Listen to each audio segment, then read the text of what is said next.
In this video, we're going to talk about and take a little bit deeper dive into what is known as a user interface, sometimes referred to as the UI. And basically that is just what your menus are and what you're seeing here. So in the previous video, we talked about the View Filter Manager and the Project Explorer and the Quick Access Toolbar, the start page, and some of that information. You can see here, just to point out, right now most of my commands are gray, and that's because I'm not in a project. Once I start a project, I'll have access to those particular commands.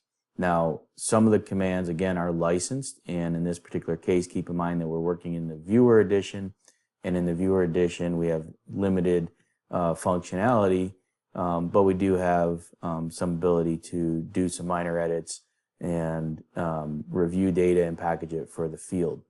So the tabs or the ribbons you see up above will typically be what gets displayed based on what module or what edition you have for Trimble Business Center. So with the Viewer Edition, you'll see that we get some basic tabs.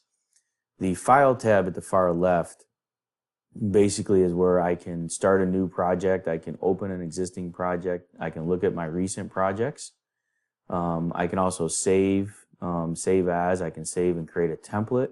I can archive a project. I can look at project info.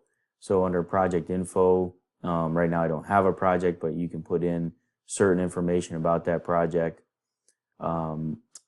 Options is where I can go back to that options dialog box that I showed in the previous video.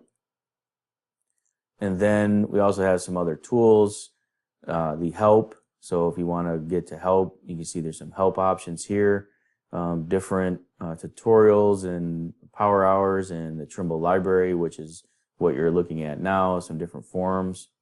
Under tools, you can see feature definition manager, some planning tools, a lot of different things that you can get to directly from the Files tab. If I click the back arrow, it's going to take me back to my main ribbons. On the Home tab, you'll see that we've got under our Data Exchange panel, so this is referred to as a panel, and then these are commands within that panel. And they're organized based on certain groups. So you've got Data Exchange, you got Views, so this is where we'll be able to zoom in, zoom out, change our views. So right now, again, until we get to a project, I'll explain more about the plan view and the 3D view, as we get into the project. You can see here I can go to Google Earth. If it's yellow, it's toggled on, so these View Filter Manager and our Project Explorer is displayed over here. Over here, we've got some selection tools, so I can select objects, and again, I'll show you that as we get into the project. The Survey tab is where you'll find a lot of survey functions,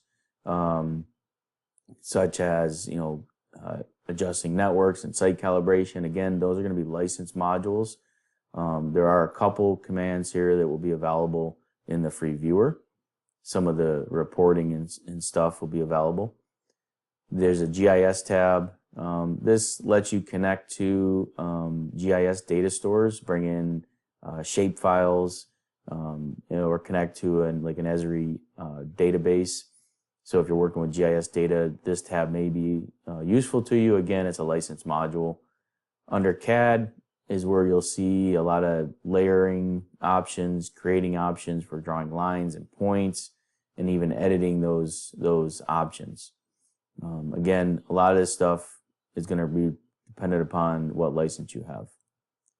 Same thing, the drafting tab gets into some of the drafting functionality, creating text styles and label styles and line editors, creating plan sheets, blocks, that type of stuff. Surfaces.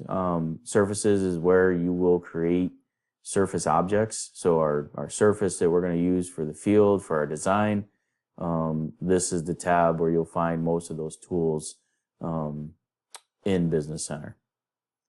There's a Corridors tab. A corridor is basically a linear road, rail, path, anything that's got a horizontal and vertical alignment with a typical cross-section can be defined and created as a corridor.